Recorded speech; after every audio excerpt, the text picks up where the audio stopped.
Now, one of the things that we know when it comes to the Onvo sub-brand, we know that NIO is going to introduce two more models this year, which these models are going to be L70 and L80. They will be the elder brother to the Onvo L60, which is something that is great. And this, of course, is one of the things that investors are looking forward to.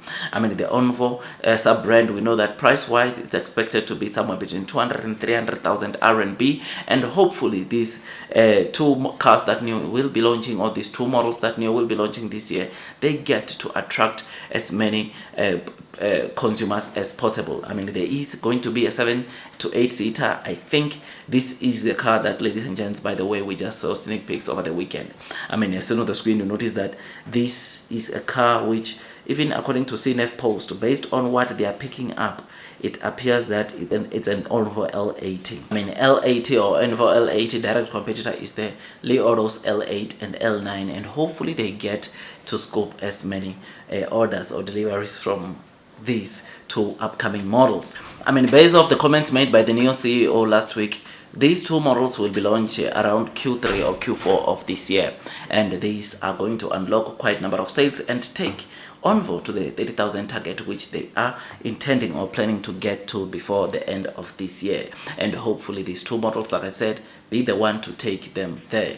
I mean, apparently the front end sensor layout, it is the one that is confirming that this car could be the Onvo L80. And seeing that it's also big, that is why the rumors are saying that this could be the Onvo L80, which, if that's the case, I think we need to brace ourselves for what's coming. If that's the case, I think the shots better watch out, because like I said, these are the car, or it's one of the car that will help NIO get to 30,000 deliveries on a month to month. And especially knowing the bracket, the price bracket that this Onvo falls under, which is between 200 to 300,000 RMB, you and me can agree that if technology is top notch, this car, I have no doubt that it will do very well. A month ago, Onvo hinted that the L80 had completed a trial production and was about to enter tooling trial phase, which is something that shows you that they have made progress when it comes to obviously going to the official launch of this car, which we look forward to this, right?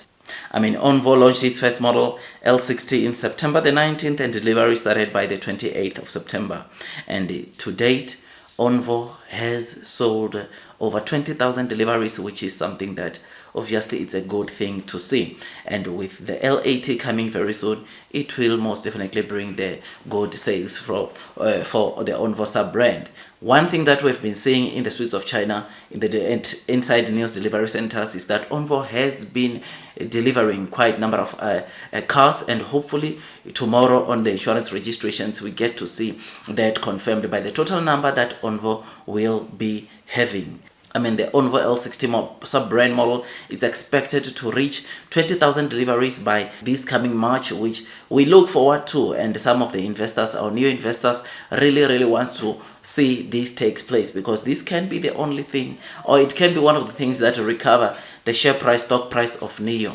So I am happy, man. I am excited, and I thought I'd give you this quick update. We have been seeing quite a number of camouflaged cars coming from both Onvo and NIO. NIO, we have seen the camouflage ET5 Touring, ET5 Mid Sedan, and hopefully we'll be getting to seeing some others. There is also an ES7 or potential ES7 that apparently we'll be getting to see. One thing that I'm liking very well with the facelift models of NIO that are going to be launched from Q2 going to the end of the year, it is that there are some models that are going to take, or the look might change completely on the outside, meaning that how the exterior used to look like, which this is something that is making me not able to wait and see. Apparently ES7 has gotten some major upgrades, and hopefully it comes and compete. We have seen, or I have discussed, show you a sneak peek of how it might look like, and if that's the case, I'm telling you, better watch out, because that car alone is going to be a very good direct competitor for your Range Rovers, because it is being upgraded, or it appears that NIO is upgrading it to that level. And mind you, that is not the last number in terms of the top SUV cars that NIO is selling. There's still the ES8, of which if the ES7 is going to be upgraded like that,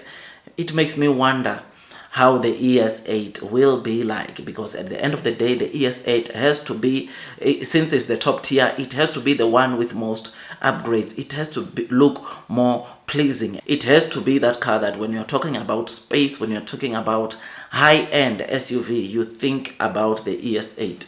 So we are going to like the kind of upgrades that NIO is putting, because they know what they need to do. They know what they are seeing into the industry, and therefore they are going to do whatever they can to make sure that these cars can be able to do well. These cars can be able to generate and improve gross margins of NIO, because price-wise, we know that NIO has already said, the CEO last week said, they are not going to reduce the prices on the facelifts, which shows us that gross margins are not going to be compromised. But what we are going to see is an improvement in terms of gross margins, because in as much as they are not increasing the price of these cars, NIO, there are quite a number of things that they will be introducing to these cars, which they develop themselves, which will help, or which will play a very important role into the gross margins. Otherwise, just thought I'd give you this quick updates. Long term will win. That's all from me. Blue sky is coming. Like, subscribe, hit that notification bell. I'll see you on the next one, and God bless you all.